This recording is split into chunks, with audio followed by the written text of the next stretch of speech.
Welcome to the Catholic Leadership Network podcast, helping ministry leaders succeed from the beginning, with your co-hosts, Christy Cabaniss and Sarah Jarzembowski.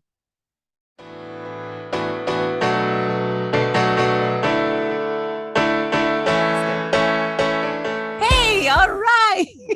Hi, Christy. Hi, Ximena. And everybody, welcome to the Catholic Leadership Network podcast. We are here to support ministry leaders from the very beginning.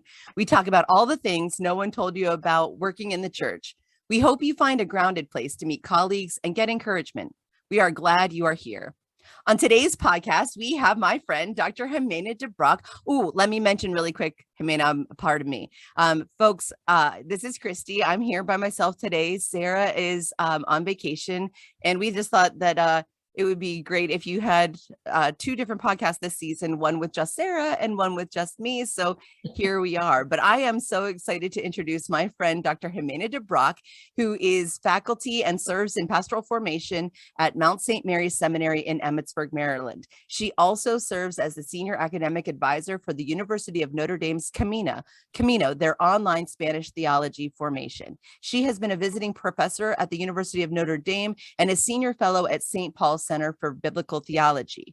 Fun fact, Dr. DeBroeck grew up in Ecuador, and she earned her theology master's with scripture concentration from St. Vincent Seminary in Latrobe, Pennsylvania, right near me.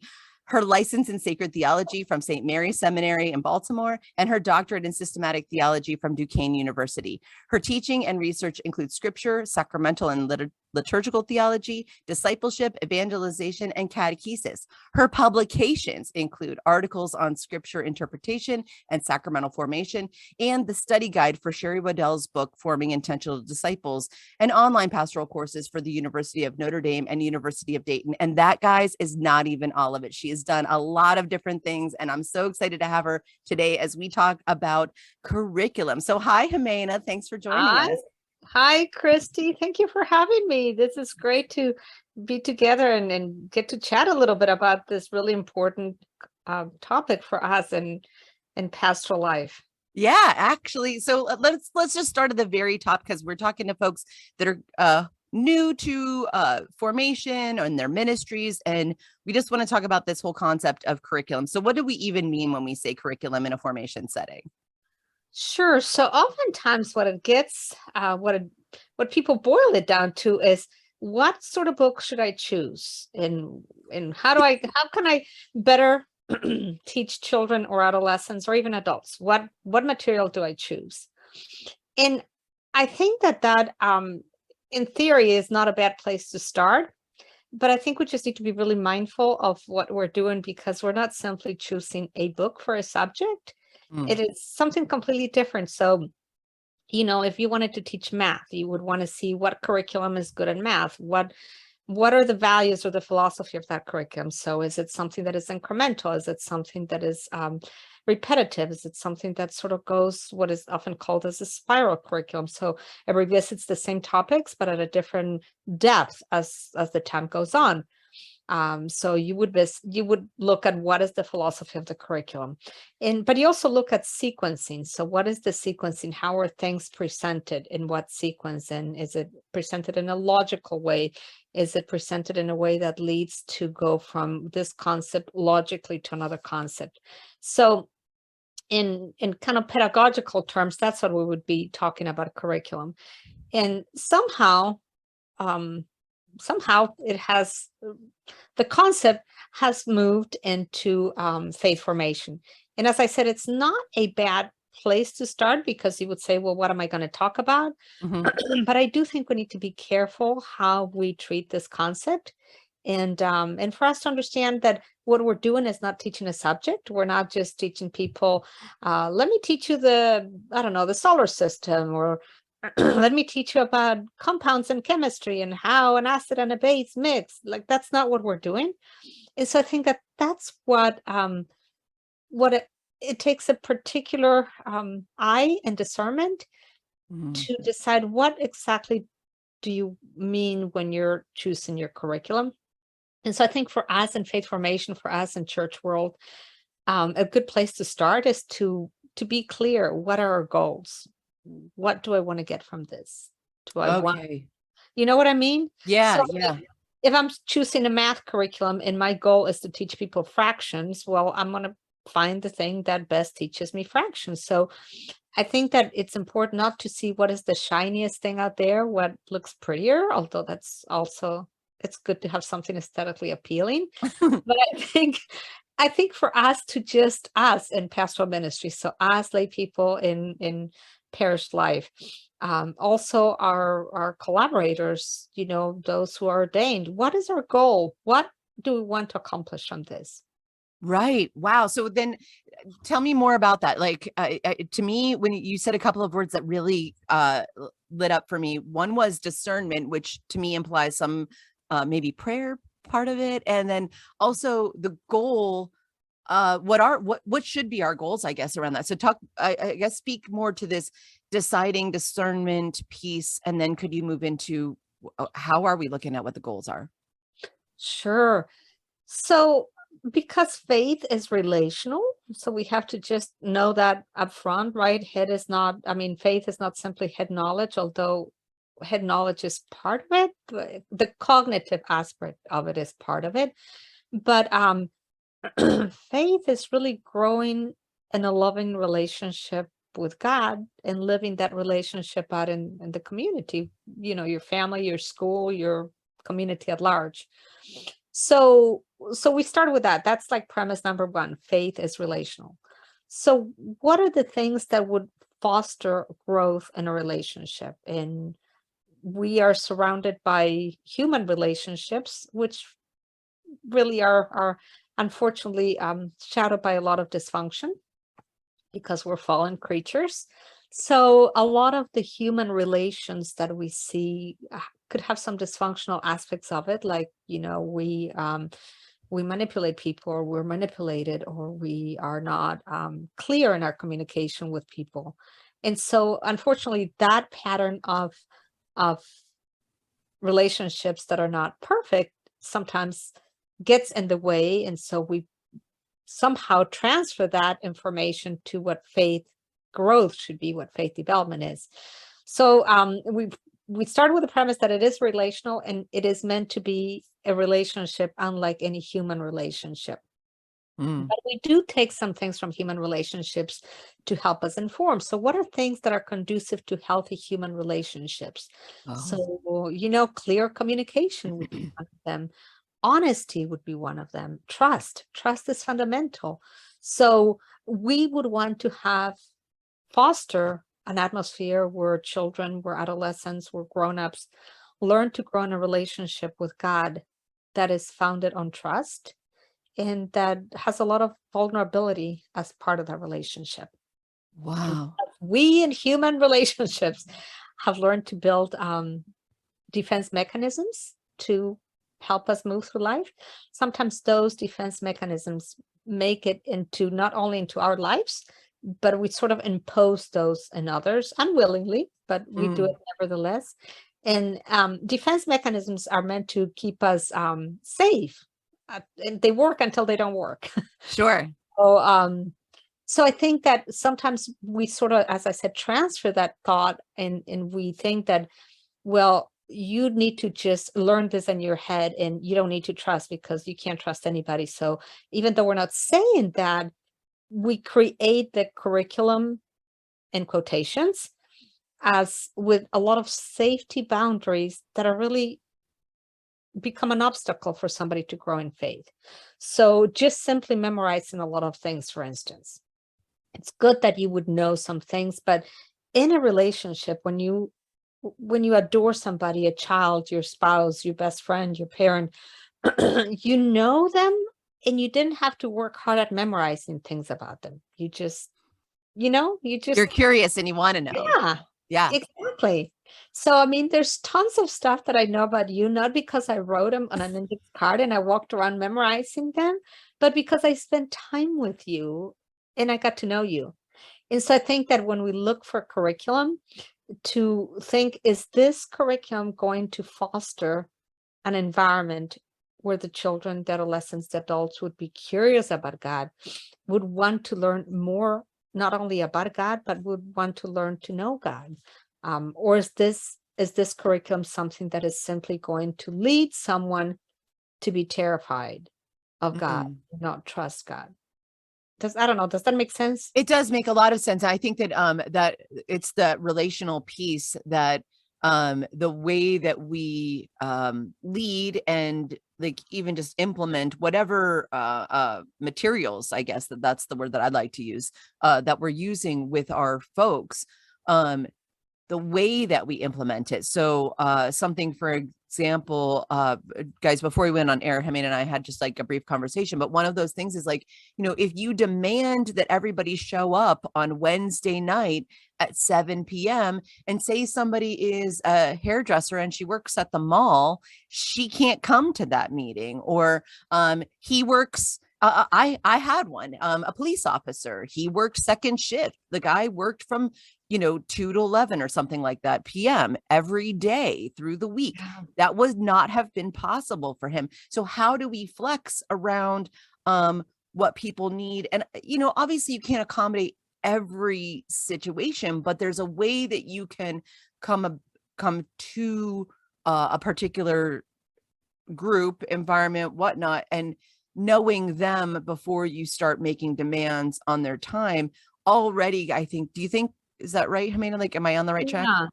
Yeah, absolutely. So, for some things as school, we have a class schedule and we show up at a particular time, and I teach, as you mentioned. And so I'm scheduled to teach at a certain time every week. And my students who happen to be seminarians expect me to be there at that time, and I expect them to be at that time. But that is school. That is not friendship. If I had a standing sort of lunch appointment with somebody a friend that I want to see, let's say we like to meet on, I don't know, every other Friday for lunch, and something comes up for either one. Well, we're understanding that it's not because there's malice that I'm canceling the lunch, but because something truly came up. And if this repeatedly comes up, then I think we sit down together and evaluate, is this a good time for us to meet? Do we need to revisit that?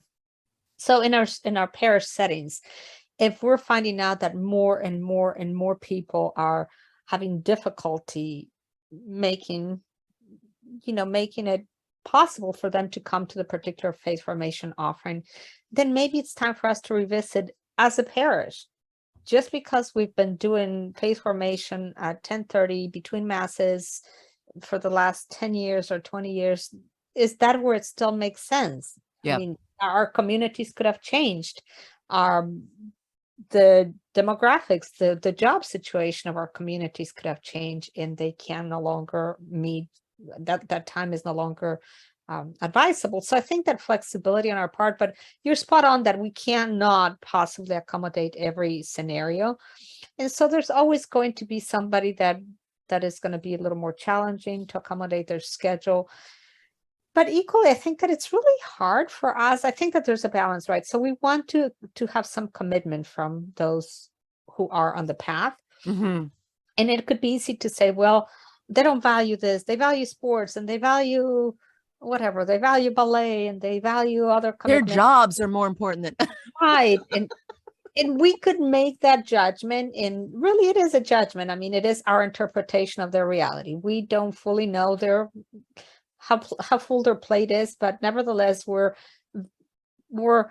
describing a reality that we see, and we're putting an interpretation into it. And we might be right, we might not, but it could also be that there's other factors at play. So it would be definitely the time where you talk one-on-one with a person and say, can you tell me what's going on?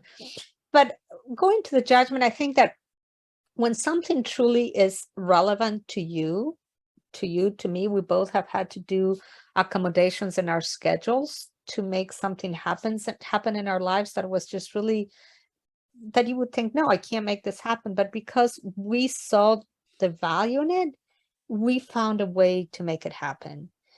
And sometimes when we see our families struggling to try to make all the possible commitments that they have made, I wonder if we don't take a step back and try to honestly figure, are we making this relevant for them? Is this how can we help them understand the value of it? Because I mean, if you have 5 things to do, something is going to give. And if you have, my daughter has 5 children. I don't know how this is going to work out when they're in school age and she has all the commitments that she has to keep.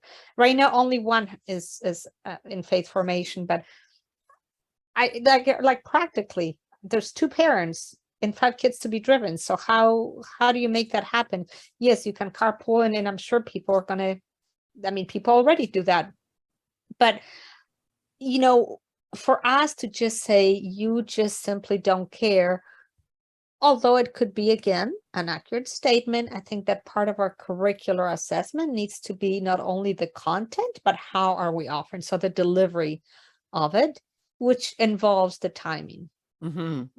So I think that it is really important to keep those the communication open with parents, with if the person whom we're hoping to have this growth in faith is an adult, then what are the person's commitments? And I think it's really good for us to also, as we are assessing curricular offerings, to look at our goal, but also our audience and the capacity of the audience. So, you know, some people have an intellectual capacity that is such, and that's generally what we go to, Christy, is like, what is their intellectual capacity? They're 14 years old, so they should be able to understand this, and that. But, you know, it turns out that for faith, you need more than intellectual capacity. You need emotional capacity. You need psychological safety. You need a lot of other capacities that are part of relations. And so it's not simply, can you understand the content? So to me, the worst, either the worst failure or the best evidence of failure is to have somebody who would go through a faith formation offering at a parish or a Catholic school and will have done well, quote unquote, in standardized testing, religion exams, whatnot, that would be part of Catholic schools, or even in our parish, sometimes we might do assessments. But to me, it would be such a great sadness for somebody to have gone through that and scored well academically and then come out at the other end of it without knowing God and not trying. So then the curriculum didn't really matter. Exactly. Your curriculum could have been flawless. And in fact, now, Christy, since 2005, there's none of the available curriculum that we have that parishes would use is unorthodox. In other words, the USCCB, the Conference for Catholic Bishops, has a list of something that is called textbooks that are in conformity with the catechism. So books that are doctrinally sound, books that don't have any heresy, books that are not problematic. And so as folks and parishes look for good curriculum, they generally will look for this, not only an imprimatur, but also that label that it is in conformity with the catechism, which could be a really good thing to guide, right? Sure. But not everything makes it to that list. What doesn't make it to the list? The Bible's not on the list. Oh my! The Bible's not on the list. Amazing. Did no one submit the Bible for conformity review? I guess not. Oh, okay. All right. Can I ask you another question too? For our listeners, it is, you do have a little bit of an accent, and I did mention at the top that you grew up in Ecuador, and I know that you're bilingual in English and Spanish, so I know that language is a big deal to you. But language, particularly around curriculum and formation, why does that matter to us, or why should it matter to us? Oh my gosh, that is such a good question, Christy. So we communicate through language, right? And even if we don't have spoken language, we have sign language. So language is a symbolic way for us to communicate. We also have Braille for our blind friends. Right. Yeah. Absolutely. Yeah. So there's so many. Thank you for including the Braille. We have Braille, we have sign language, we have different ways that we can communicate, and those are symbols to be able to communicate an image to someone. And so if we So language is going to form us one way or the other, and language can form us positively or language can form us negatively. And so if we use terms like, I have a school of religion today, as opposed to I'm going to learn about God or I'm going to grow in my faith, that is formative, because then the person is going to think, I'm going to sit in school, take notes, and have a test at the end of this. Yeah. Or the person is going to think, I'm going to get to know my friend and grow in that relationship. If we take the children to church for faith formation, many of our parishes, many of our dioceses use an old term that it's not like it's evil to use the term. It's just not, it doesn't really mean what we're hoping to do. So a lot of our parishes and dioceses still use the term CCD, which was an old term, really, really old, that means Confraternity of Christian Doctrine. And, it started back like in the 1600s. As a way, yeah, it's really old. Really old. I'm really old, and it's older than me, Christy. But yeah, so it was, the diocese would appoint a particular group of people and parishes to sort of be the people that help communicate the faith. Mm. And that term might have worked out okay at that time, but in time, it actually, especially in the United States, the confraternity actually were people who funded the publishing of books. So many of the books were published by the CCD. Currently, the confraternity still exists, and actually it funds biblical studies, and it does fund like one of the newest translations of the Bible, of the New American Bible. One of the publications is by CCD, another publication is by Oxford. It's just a publishing. But when we continue to use that term, I'm going to take my adolescent, my children to CCD. It's like saying I'm going to take my children to, I don't know, the name of a publishing house, Penguin Classics. I'm going to take my children to Penguin Classics. So it does send, even for the child, right? Like, what am I doing? And this is where language is formative, to help them understand that what we're doing is growing in faith.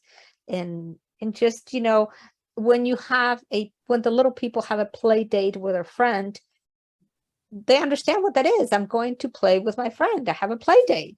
Yeah. So how about we use terms that actually made sense with faith formation, and not simply use the name of the curriculum that we're using. Yeah, I think that goes to and I'm going to say too, well, I'm going to say Brene Brown, because this is like mandatory, especially since Sarah's not here to roll her eyes. I have to. But Brene Brown recently had a conversation with Father Richard Rohr, and he also was talking about this whole concept of when we limit what faith is to like school of religion or classroom activity, we limit our understanding of God, and basically an expectation that, hey, you know what, you could learn everything that there is to know about God by the time you're in 8th grade when you get confirmed. Everybody knows that, right? Because confirmation is the end of your religious education, right? Right. Yeah, Absolutely. no. Yeah. Sarcasm, guys, sarcasm. Yes. No, but that whole concept of that. Wait, Christy, wait. When did you graduate from your faith growth? Like, do you have a diploma hanging on the wall? I have diplomas, but that's not the graduation. I still read, new things. I learn new things. Part of this podcast for me, and I'm sure Sarah would 100% agree, this is formative for us. I seek out engagement in other places. That's the point, guys. Like, when we use language that limits us to books and learning, we limit what people's understanding of their relationship of God could be.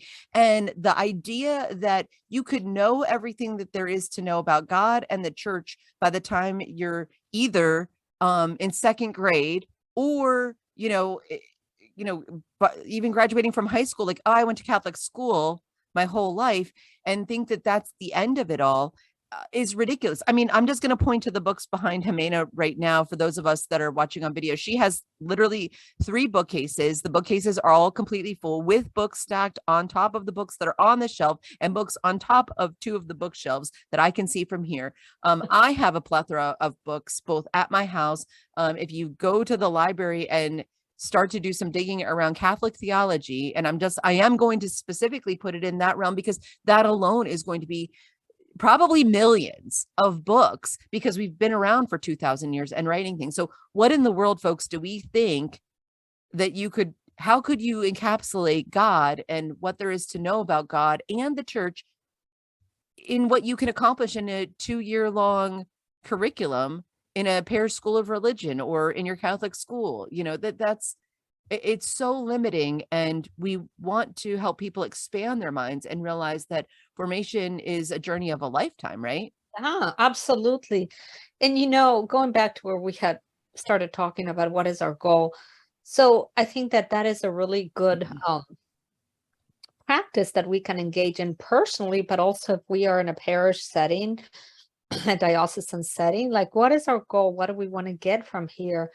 And for me personally, if I were at a place where I would be having to make these decisions. I mean, I can make them for myself now. My children are grown.